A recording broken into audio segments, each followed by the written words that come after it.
طبقات ابن سعد جلد 5 صفحہ 282 پر ایک واقعہ لکھا ہے۔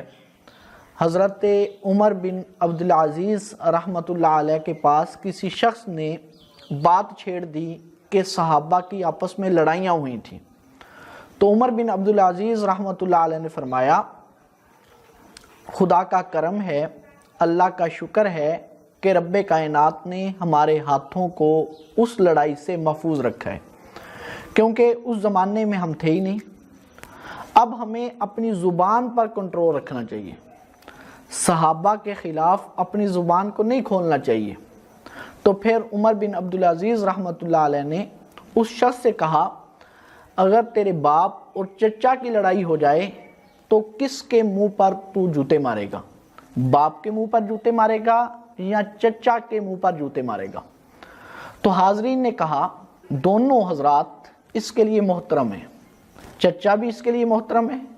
باپ بھی اس کے لیے محترم ہے، وہ دونوں بھائی ہیں، وہ آپس میں لڑیں گے بھی اور ان کی صلح بھی ہوگی۔ یہ چچا کو مارے گا پھر بھی یہ گناہ گار ہوگا، یہ باپ کو مارے گا تو پھر بھی گناہ گار ہوگا، کیونکہ اولاد چچا اور باپ کو نہیں مارا کرتی۔ اس لیے صحابہ اگرچہ ان میں درجات ہیں، لیکن صحابیت میں سارے صحابہ برابر ہیں، اور صحابہ کے بارے میں اس قسم کی کوئی بات آ جائے تو اہل سنت والجماعت صرف یہی کہتے ہیں کہ یہ ان کے آپس کا معاملہ ہے، ان کے دلوں میں جو قدورت تھی وہ رب کائنات نے ختم کر دی۔ اب ہمیں صحابہ کے خلاف زبان درازی نہیں کرنی چاہیے، زبان چلانے کا ہمیں کوئی حق حاصل نہیں ہے۔ باپ اور چچا لڑیں اور ان کی صلح ہو جائے، اب کوئی شخص اٹھ کر اس لڑائی کی باتوں کو تازہ کرے تو کہیں گے یہ فتنہ ڈالنے والا شخص ہے۔ اسی طرح جس طرح باپ اور چچا مقدس ہیں، محترم ہیں، مکرم ہیں، تو نبی اکرم صلی اللہ علیہ وسلم کے صحابہ باپ اور چچا سے زیادہ مکرم، ان سے زیادہ محترم، ان سے زیادہ مقدس ہیں۔ تو اب صحابہ کی اگر لڑائی ہوئی تھی تو صحابہ آپس میں صلح کر بیٹھے، اب اگر کوئی لڑائی کی بات کو تازہ کرے گا، لڑائی کی بات کو چھیڑے گا تو یہ فتنہ اٹھانے والا ہے، یہ اس کا مقصد شرارتیں کرنا ہے۔ حضرت علامہ مولانا خالد محمود صاحب پی ایچ ڈی لندن، وہ جامعہ خیرون دارس ملتان میں تقریر کر رہے تھے تو ایک چٹ آئی، تو چٹ پر یہ لکھا تھا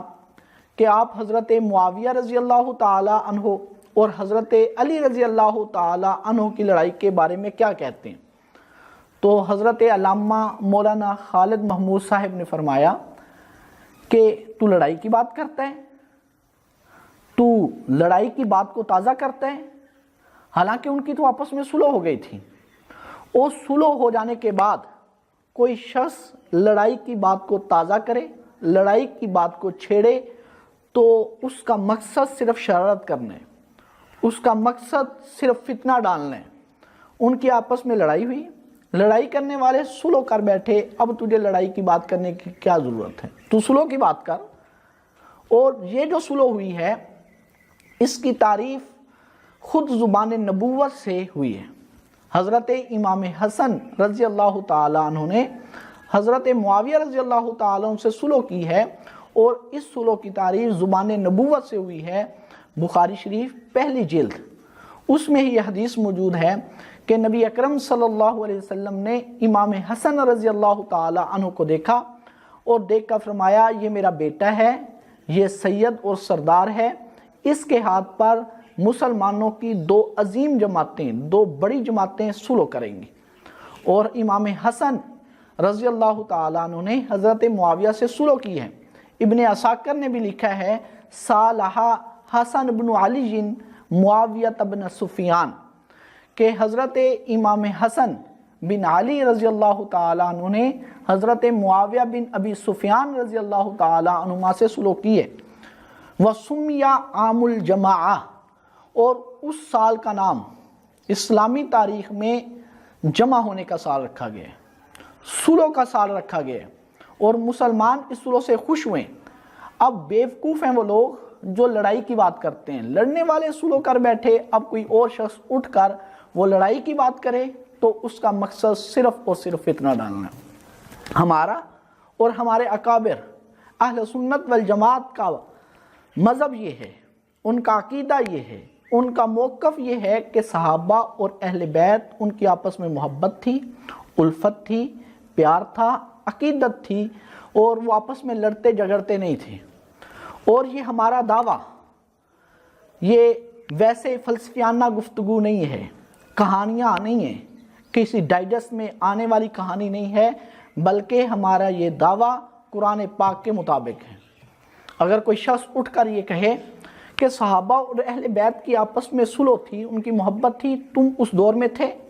تو ہم کہتے ہیں جناب ہم اس دور میں نہیں تھے، لیکن قرآن یہ بتاتا ہے کہ صحابہ اور اہل بیت ان کی آپس میں محبت تھی، عقیدت تھی، الفت تھی، اور ان کا آپس میں پیار تھا۔ قرآن پاک میں اللہ تعالیٰ ارشاد فرماتے ہیں محمد الرسول اللہ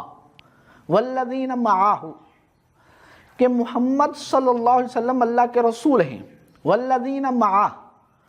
اور جو صحابہ نبی اکرم صلی اللہ علیہ وسلم کے ساتھ ہیں۔ کوئی خاص بات نہیں بیان فرمائی کہ کس خاص بات میں ساتھ ہیں، بلکہ انہوں نے صحابہ نے اپنی جان کو جان نہیں سمجھا، انہوں نے اپنے مال کو مال نہیں سمجھا،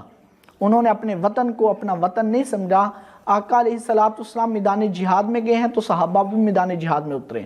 آقا علیہ السلام نے وطن چھوڑا، گھر چھوڑا اور ہجرت کی ہے، تو صحابہ نے بھی وطن چھوڑا ہے، گھر چھوڑا ہے اور ہجرت کی ہے۔ صحابہ کے پاس جو بھی تھا اور جتنا اختیار تھا، ہر چیز مرتے دم تک انہوں نے آقا علیہ السلام پر نچھاور کی ہے۔ آگے قرآن کہتا ہے اشداء علی الکفار، یہ صحابہ کفار کے خلاف سخت ہیں، کفار کے بارے میں بڑے سخت ہیں۔ حضرت عمر فاروق رضی اللہ تعالی عنہ ارشاد فرماتے ہیں، وہ اجازت طلب کرتے ہیں حضرت عمر فاروق رضی اللہ تعالی عنہ کہ یا رسول اللہ صلی اللہ علیہ وسلم ہمیں اجازت دیجئے، ہم تلواروں کے ساتھ اپنے رشتہ داروں کو قتل کر دیتے ہیں۔ وَالرُّحَمَاءُ بَيْنَهُمْ، اور یہ صحابہ آپس میں رحم دل ہیں، ان کا آپس میں پیار ہے، ان کے آپس میں الفت محبت ہے، ان کی آپس میں عقیدت ہے۔ میں اس کو ایک اور طرز سے سمجھاتا ہوں، دینی معاملات میں سب سے بڑی چیز نماز ہے، اور دنیاوی معاملات میں سب سے بڑی چیز ایک دوسرے سے رشتہ لینا اور دینا ہے۔ تمام تاریخیں اس بات پر متفق ہیں، جتنی بھی تاریخ کی کتابیں ہیں سب اس بات پر متفق ہیں کہ صحابہ نے دوسرے صحابی یا اہل بیت کے پیچھے نماز پڑھنا نہیں چھوڑا، کہ اس نے کہا ہو کہ بھئی یہ صحابی ہے اور ہم اہل بیت میں سے ہیں، ہم اس کے پیچھے نماز نہیں پڑھتے، اور اہل بیت میں سے کسی نے یہ نہیں کہا کہ یہ صحابی ہے اور ہم اس کے پیچھے نماز نہیں پڑھتے۔ تو اس کا مطلب یہ ہے کہ دین میں صحابہ اور اہل بیت کا کوئی اختلاف نہیں، اور دنیاوی معاملات میں رشتہ لینا اور دینا، اس سے پتہ چلتا ہے ان کے آپس میں محبت ہے، اور کسی صحابی نے یہ نہیں کہا کہ ہم یہ رشتہ چھوڑتے ہیں کیونکہ یہ اہل بیت میں سے، اور اہل بیت میں سے کسی نے یہ نہیں کہا کہ ہم اس سے رشتہ چھوڑ دیتے ہیں، رشتہ توڑ دیتے ہیں کیونکہ یہ صحابی ہے۔ تاریخ کی تمام باتیں اس بات پر متفق ہیں کہ صحابہ نے اور اہل بیت نے ایک دوسرے کے پیچھے نمازیں بھی پڑھی ہیں اور ایک دوسرے کو رشتہ دیا لیا بھی ہے، نمازیں بھی نہیں چھوڑی، الگ مسجد بھی نہیں بتائی۔ اس کا مطلب یہ ہے کہ صحابہ میں آپس میں محبت ہے، عقیدت ہے، الفت ہے۔ ایک لطیفہ یاد آیا، اکبر بادشاہ، یہ جہانگیر کا والد ہے، اکبر بادشاہ کے دور میں ایک مناظرہ ہوا، شیعہ سنی مناظرہ تھا، تو ایک طرف ملا دو پیازہ تھے اور دوسری طرف شیعہ مناظر تھا۔ یہ ملا دو پیازہ یہ جو تھے یہ سنی مناظر تھے، اور اس کا اصل نام جو ہے محمد عمر آتا ہے تاریخ میں۔ تو یہ مناظرہ ہوا، تو مناظرے میں یہ شرط طے پائی کہ مناظرہ ہوگا لیکن زبان سے ایک لفظ بھی نہیں بولنا، اشارے سے یہ مناظرہ ہونا ہے، اشارے سے بات کرنی ہے۔ تو مناظرہ شروع ہوا، شیعہ مناظر نے ایک انگلی کھڑی کی، اشارے سے ایک انگلی کھڑی کی، تو ملا دو پیازے نے 2 انگلیاں کھڑی کی، پھر شیعہ مناظر نے 3 انگلی کھڑی کی، ملا دو پیازے نے 4 انگلیاں اس طرح کھڑی کی، شیعہ مناظر نے 5 انگلی کھڑی کی، جس طرح علم ہوتا ہے 5 انگلیاں کھڑی کی، تو ادھر سے سنی مناظر نے ہاتھ بند کر لیا، مکہ بنا لیا۔ شیعہ مناظر کھڑا ہو گیا، اس نے کہا کہ ہم مناظرہ ہار چکے ہیں، سنی مناظرہ جیت چکے ہیں۔ لوگوں نے پوچھا کہ کیسے مناظرہ ہارے ہو، کوئی پتہ تو لگے مناظرہ ہوا کیا ہے؟ تو شیعہ مناظر کہتا ہے میں نے ایک انگلی کھڑی کی اور اس سنی مناظر نے 2 انگلیاں کھڑی کر کے مجھے ہرا دیا۔ اس طرح کہ میں نے ایک انگلی کھڑی کر کے یہ بتایا تھا کہ ایک اللہ کو ماننا ضروری ہے، اور سنی مناظر نے 2 انگلیاں کھڑی کر کے بتائی کہ جس طرح اللہ کو ماننا ضروری ہے اللہ کے رسول کو ماننا بھی ضروری ہے۔ تو میں ہار گیا اس بات میں۔ پھر میں نے 3 انگلیاں کھڑی کی تو سنی مناظر نے 4 انگلیاں کھڑی کی، سنی مناظر پھر جیت گیا۔ میں نے 3 انگلیاں کھڑی کر کے بتائیں امام حسن، امام حسین، امام علی رضوان اللہ علیہ مجمعین کو ماننا ضروری ہے،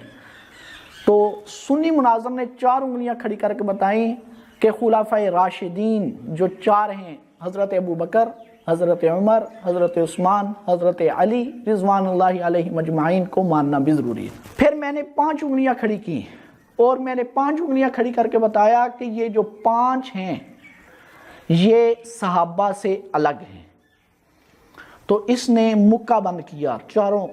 5 انگلیوں کو بند کر کے اس نے یہ مجھے بتایا کہ صحابہ اور اہل بیت اس طرح ہیں، جدا جدا نہیں ہیں، اکٹھے ہیں۔ اور واقعہ بھی یہی ہے کہ صحابہ اور اہل بیت، تاریخ یہ بتاتی ہے کہ یہ اکٹھے ہیں، یہ جدا جدا نہیں ہیں، انہوں نے ایک دوسرے کے پیچھے نمازیں بھی پڑھی ہیں، ایک دوسرے کو رشتہ دیا بھی ہے، رشتہ لیا بھی ہے۔ بعض لوگ تاریخ کی کتابیں پڑھ کے یہ کہہ دیتے ہیں کہ یہ ان کی آپس میں لڑائی ہوئی تھی، ان کے دلوں میں نفرت تھی، ان کے دلوں میں بغض تھا، ان کے دلوں میں قدورت تھی۔ تو ہم کہتے ہیں جناب قرآن کہتے ہیں رحماء بینہم، ان کے دلوں میں رحم تھا۔ تو ہم اس تاریخ کو مانتے ہیں جو قرآن اور حدیث کے مطابق ہو، اور اس تاریخ کو ہم چھوڑ دیتے ہیں جو قرآن اور حدیث کے مخالف ہو۔ تو میں بات یہ بتا رہا تھا